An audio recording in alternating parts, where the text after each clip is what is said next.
Well, welcome one and all to Bike Racing Without Mercy and a band of climbers. Toughest 110, don't forget the 10. 3,500 metres of climbing. It is relentless up and down. There is no flat. Question is it tougher than a Fred Whitton? We'll find out. The hitters are riding the 160 or 220 kilometre routes, but I wanted to sample the best. The first route from band of climbers and their original route, replete with 110 kilometres distance and 3,250 metres of elevation, and plotted with a deep knowledge of the Sheffield Peak District topography, and meticulously crafted, traversing 110 very beautiful kilometres with a profile that means you're either ascending or descending the 22 climbs. There is no flat. And 110 kilometres, well, that's not too long and not too short. Perfect to go hard on each climb. Goldilocks.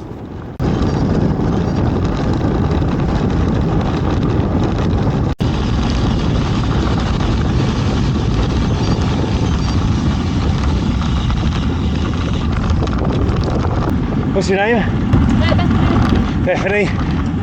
Well, good to meet you. I actually do watch the videos. Oh, do you? Okay. I do. That's very kind of you.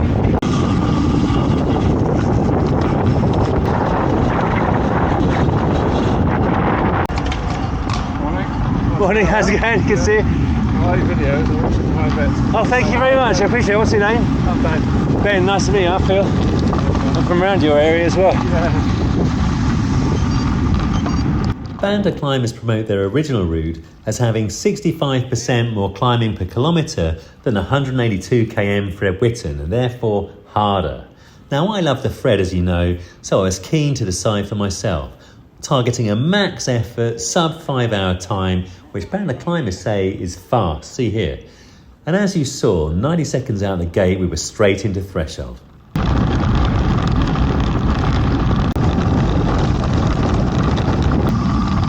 Here.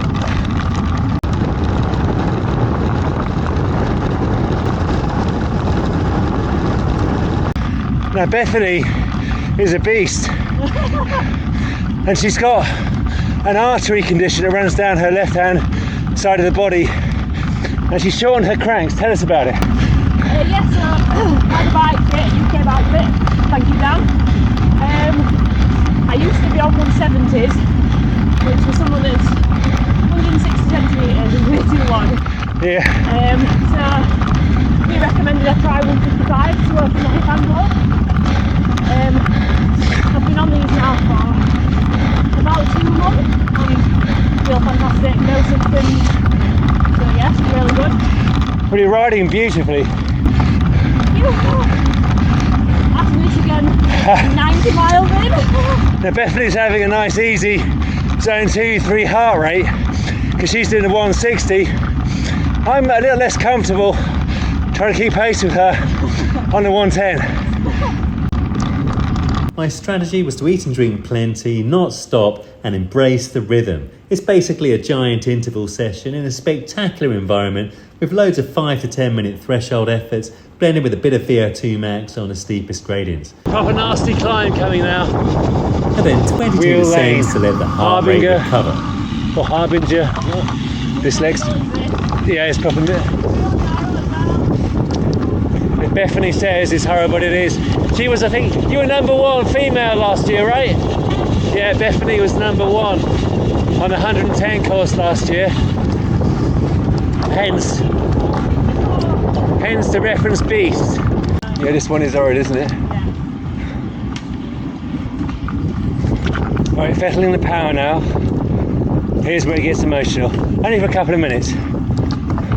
Normally I put a Strava segment in for each climb, but there's 22 of them and frankly I hadn't got a clue where I was for most of it.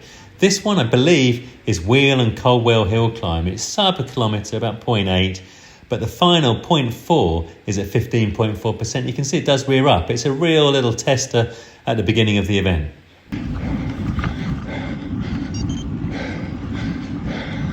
In the saddle.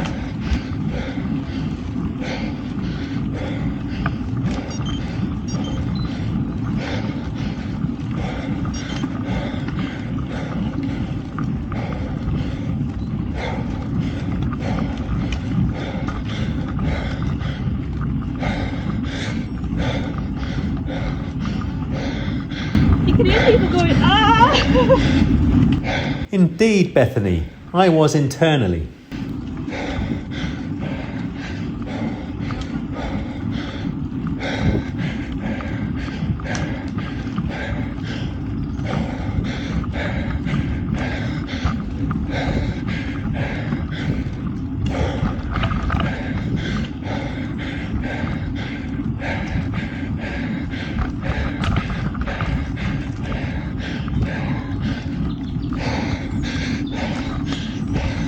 Nice climbing, mate. This is Luke, friend of Bethany, and as you can see, no slouch on the climb. Also doing the 160.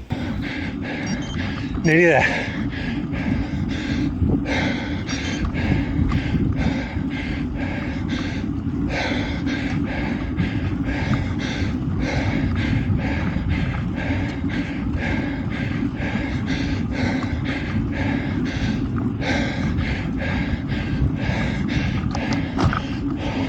Nice one.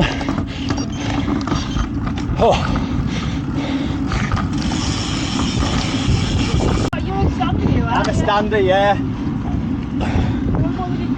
How would you outlive the trail? I did pretty much stood up the entire thing.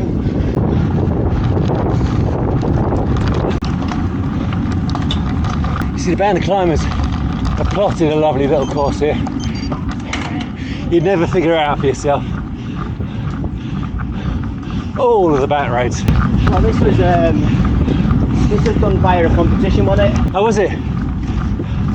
Yeah, like, and then the winner won one of the holidays. Ah. And it was done by a local fella. This morning.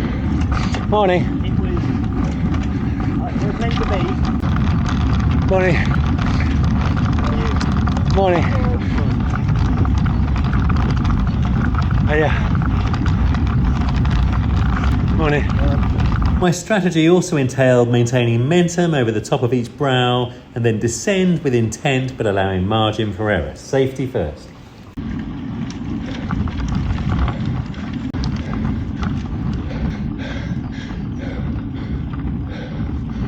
Race lane.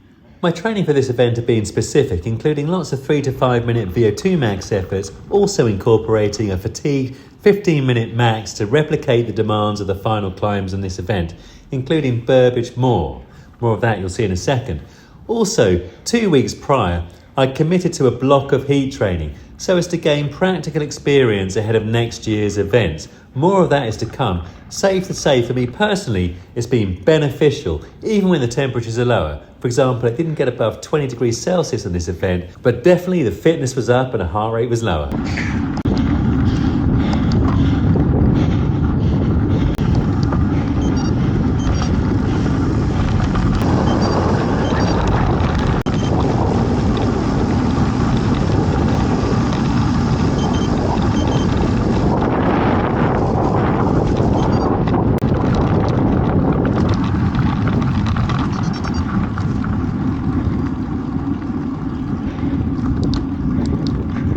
This one is P-Royd Lane with a profile not dissimilar to most of the climbs on this route, 1.2 kilometres at 12.5%. And it's no surprise to me that it's used for some of the UK hill climb events. I've on this. Alright. Yeah, about are you? Roughly at 160. Oh dear, I'm only doing 110. Oh yeah. Best of luck with it. It provides some very pretty vistas after the bridge over the Stockton bypass, but is also gateway to some stupendous descents and views thereafter. You're going to enjoy these. You may have seen in the rear view that Bethany and Luke remained in hot pursuit and soon caught up with me. Is that it?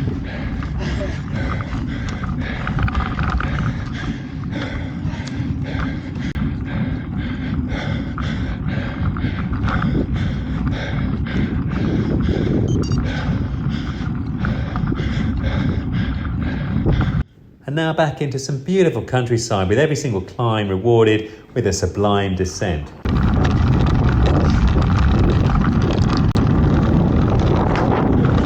I show you this segment to the first feed stop just to demonstrate how fast the hitters in the 160 were going. 14 minutes faster than me on the day. But As you'll see, I surpassed all of my own expectations for this event in terms of pace and time and actually placed first in the 110. Tractors on tractors.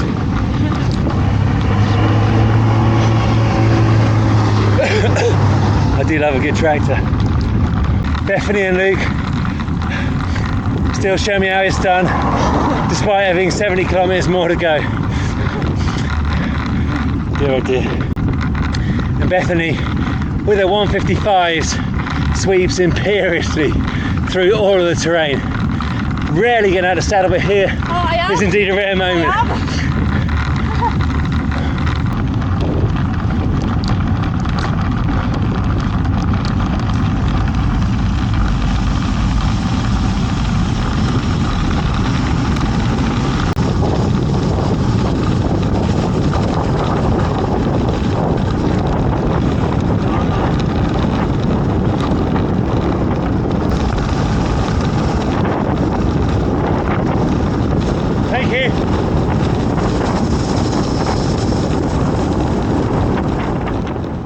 And after that very pleasant diversion, I'd just like to go back to my first placing for the 110, simply to acknowledge that had James Pearce, Dave Scott or Josh Hall been undertaking 110, my placing would have been that much lower. Maybe I'd have got a top 5 or top 10, it is a small field and it would have been a distant 5 or 10. But also I point out that had Luke or Bethany been undertaking 110, well, we'd have finished pretty close together, I reckon, and certainly I could have easily been behind either one of them. Okay, yeah. Yeah, I've had some real sausage on here as well. Look at Luke, out of the saddle monster. Time to reel him back in with an infernal cadence and attritional power.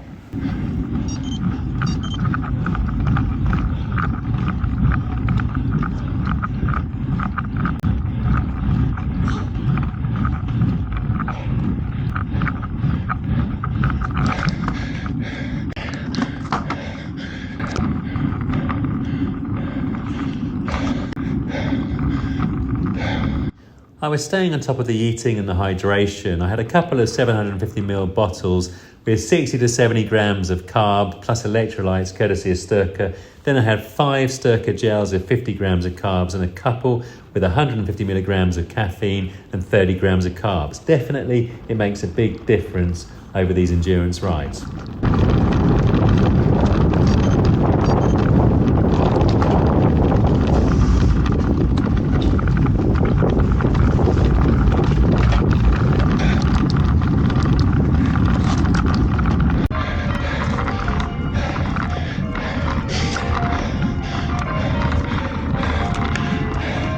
2 hours 37, 1900 metres ascended, 58 kilometres nearly.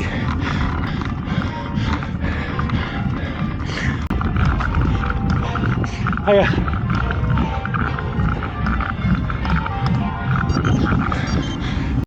Just before this, and with 50 kilometres further to go, Bethany has stopped at a predetermined meeting point en route for a friend to hand her fresh bottles. So I didn't see her after this. However, she did go on to finish the 160 in a spectacular time. 7 hours 13, 4,000 metres of elevation, placing 9th overall and number 1 woman.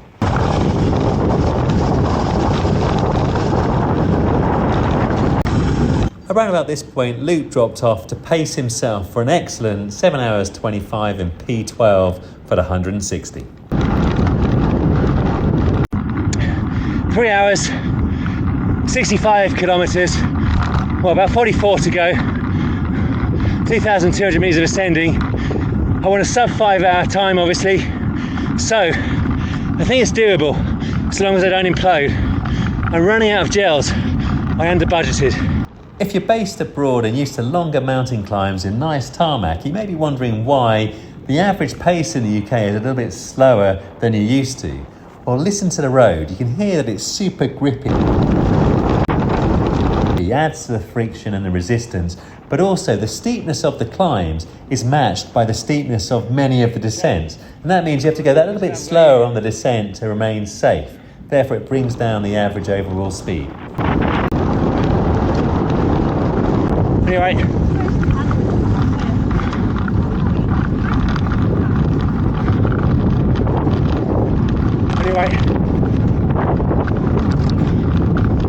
Great. Cheers. Thank you. Morning. Okay, Burbage Moor, 278 metres of ascent. Should be about 15 minute climb. This is the longest climb of the event. It's a grippy old surface, usually into headwind as it was today. Starts shallow but soon steepens to 8 or 9%, but takes you all the way up onto the moor in order to give you some amazing views over the Peak District. Just going to ease myself into the climb, build the power. Nice ramp, hopefully. It's steep in about 200 metres, then it shallows off a bit. This is relentless. Keep going, sir. You're looking better than me. Oh, don't feel it.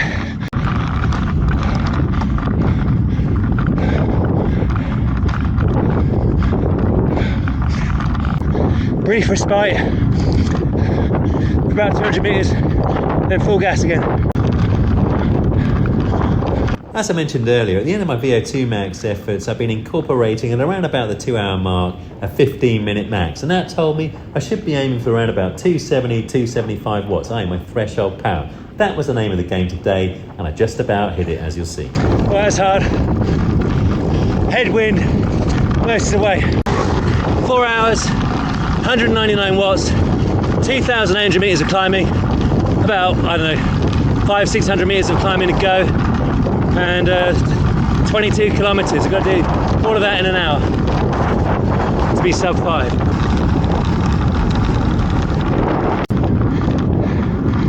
Nearly back in Sheffield, just trying to keep the chain tight. There's one long climb to come when we come up back onto the top of the moor into headwind. So by no means straightforward running.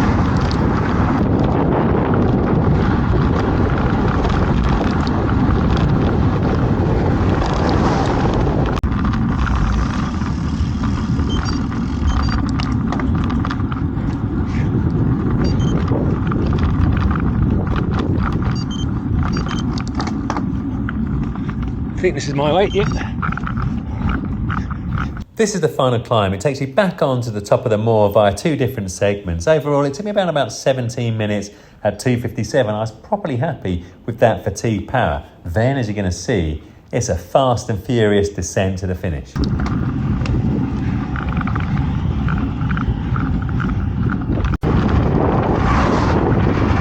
Ciao.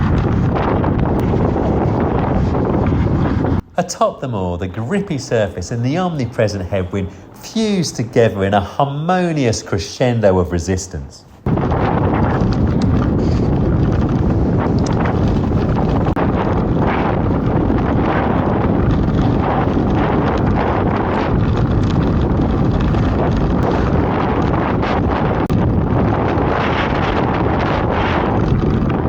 A final dash for cash and one of the few B-roads to feature on this immaculate route in order to get over the finish line. Everyone starts off at different times in the Sportive, so I didn't realise I'd placed first in the 110 until long after the event. In a subsequent timing update, Kirk is now showing faster than me, but based on his Strava, he's clearly a much better rider than I. But on this event, he crossed the line with about only 90 kilometres complete, so he must have had a problem. Together we climb indeed. So that's the Band of Climbers' toughest 110 under the belt, and what an event it is. Thoroughly absorbing course. It is relentless, up and down, up and down. Definitely it's a tad easier than the Fred Whitton, notwithstanding the fact that the ascent is very similar in terms of the elevation, 3,280 metres odd. But it's certainly a little bit easier because you haven't got those long flats as you have in the Fred, and those flats, because you've got to put the power down, even if it's 180, 220 watts kind of thing, it withers you over time. And definitely the extra 60 kilometers, 70 kilometers actually for the Fred add up. I reckon if I tagged on the other 50, 60 kilometers to do the XL route here, I'll be a tad more withered than I am right now. But super happy with my fitness for this. 198 watts for 4 hours, 45 minutes, 238 watts normalized. And certainly I felt good even in the latter parts of the climb. Burbage Moor is a decent old climb, I reckon about 270 watts average, maybe a tad more. And the final climb, Sir William Hill, yeah, I reckon about 250, 260. So the fatigue power was decent, and I reckon the heat training helped because the heart rate was pretty low and controlled throughout, even on the longer ascents. I don't think I got much above 177 BPM. Anyway, thoroughly enjoyed this, and thanks ever so much to the incredible band of climbers. What an incredible event, highly recommended. Yeah, absolutely, yeah. It is a go of events, that is for sure. Right up there with the Fred Whitton, and definitely give it a go, you will not regret it. Ciao. Jane from Band of Climbers, thank you ever so much. More than welcome. A beautiful event, Thank you. beautiful people, See you beautiful back next clothes. I'll be back next year. Thank you ever so much. Thank you. Stuart, thank you ever so much. A beautiful event. I got to head back to London, but Band of Climbers, the business. Thank you. Thank you. You guys lay on one hell of an event. Cheers.